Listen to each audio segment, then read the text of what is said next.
Hi, this is Amy, and in today's training, I'm going to share some tips and strategies on creating compelling book covers. Book covers matter. Sometimes think with authors and publishers, they get to where they're so fatigued and tired with the publishing process that they just sort of rush through getting their cover done, or they don't implement enough of their budget for the cover either. It's really important that you make sure that your cover is given a lot of time and attention to.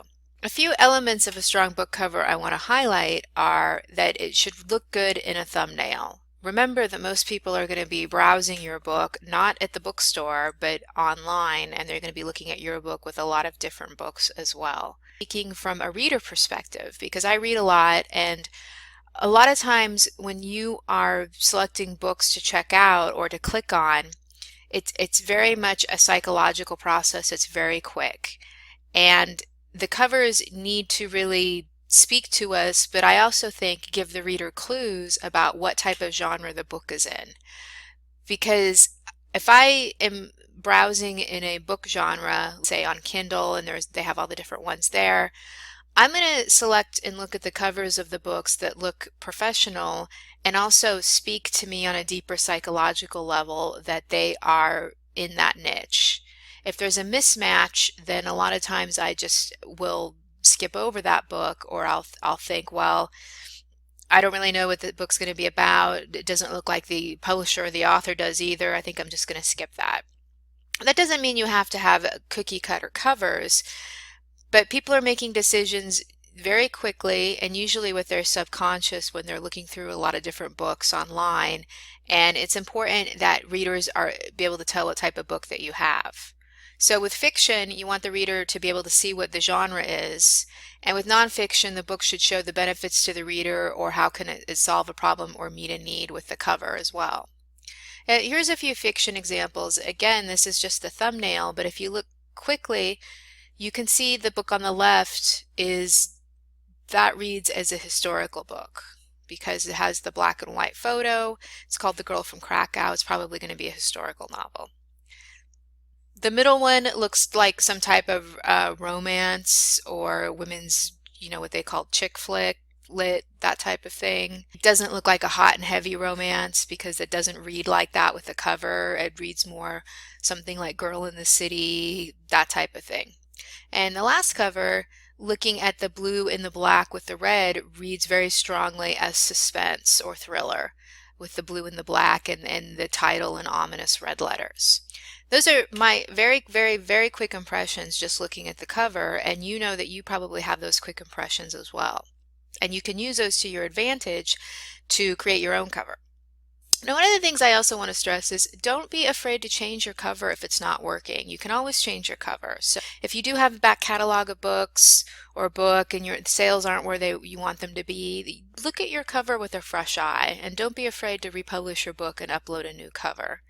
It's an easy way to refresh your book, to get more eyeballs on your book, and you shouldn't feel like, oh, I've published my book, there's nothing I can do about it. Going into the process of creating the cover, while you may not and hopefully and probably aren't going to be physically doing the cover yourself, and I'll talk about that here in a moment, you want to do some research and take the time to put together some thoughts about what type of cover you want. You can use yasov.com. It's a tool to identify, it identifies popular and best-selling books on Amazon. For example, this is a screenshot of, I selected romantic suspense, and you can see here it's primarily a whole series of books, and then there's some other books up here where she's doing a different series of just a picture of a woman with a blurred out background, and that's what she's doing. Now that type of cover, some of these covers they're not necessarily my favorite, but because they're doing a series, it's staying somewhat consistent with that. I think the covers up here are a little bit better, but these read more thriller. These read more sort of romantic, and that's why it says romantic, with elements of suspense, sort of women in distress, that type of thing. Here's an example of nonfiction, time management. Now these are all Brian Tracy books, but you can see here that there's an emphasis on a very strong font layout, and we're also seeing a couple of these books have exclamation points. So they're very much about managing our time, being winners in life, achieving more. And they appeal more, I think, to sort of the business demographic or perhaps salespeople, which makes sense because Brian Tracy is known as being a sales trainer, and they speak sort of more to that demographic. Some more book cover ideas, you can go to bookcoverarchive.com. And you should just, using Yassive and Book Cover Archive, just make notes of what you like, how you want your cover to feel, and important elements it should include. And you can take a look and get more deeply into certain trends. So options for creating your book cover. Create from scratch. Now this is not recommended unless you're a graphic designer, and it's not really recommended to use some of the programs either. I'm certainly not meaning to pick on this person, but this is an example of somebody who might have done the cover themselves where it's very busy. There's a lot of sort of bad Photoshop layering going on, and that's not what we're looking for. Covers need to look really professional, and there's just way too many covers out there that don't look professional and definitely look like somebody's done them themselves. I think one of the best options is to use a template. And I'll go over, you can do these yourself or you can have somebody else use a template. And here's some different places where you can get templates. This is a collection of templates at Book Cover Ninja, and I have a link here where you can get a whole collection of professional looking templates, and they have them in all different types of genres and styles, and then you can get them all for one low price, like a bunch of different templates. That's nice if you're planning to publish a lot, or let's say you have different pen names or something like that. These places, DIY Book Covers, Cover Design Studio, Covertopia, also have templates. With these, you're for the most part just purchasing one template at a time, however. And you can check these out as well. They all have very good templates.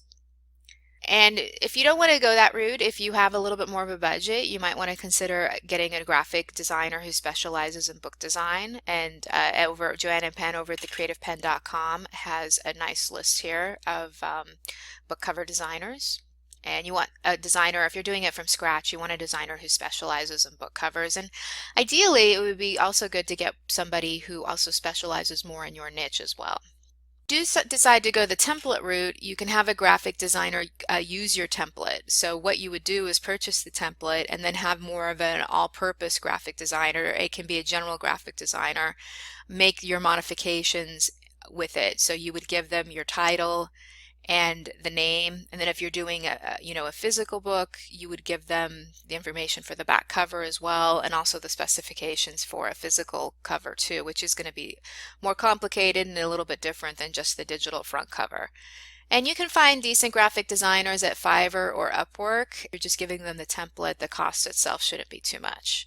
Another thing that you can do, deciding what you're doing with that, is you can get feedback and crowdsource your cover. So let's say you get a couple different templates, maybe you have 2 variations.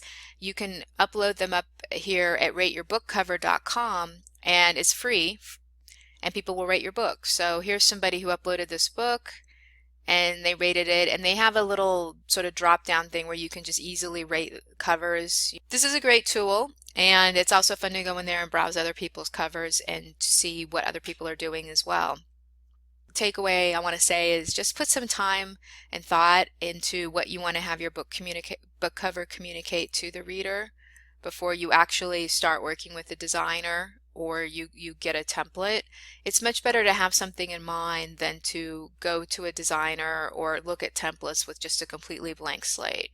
You really want to see what's already popular, what's already selling, and what some of the trends are in your niche or your genre first, and then see if you can incorporate the ones that you like best and that you also think work with the actual content of your book. If you'd like to get more book publishing and promotion tips, you can check out my blog here, subscribe to my blog feed, and this last link here is for the Book Cover Ninja if you are interested in getting a group of book templates that you can use and reuse.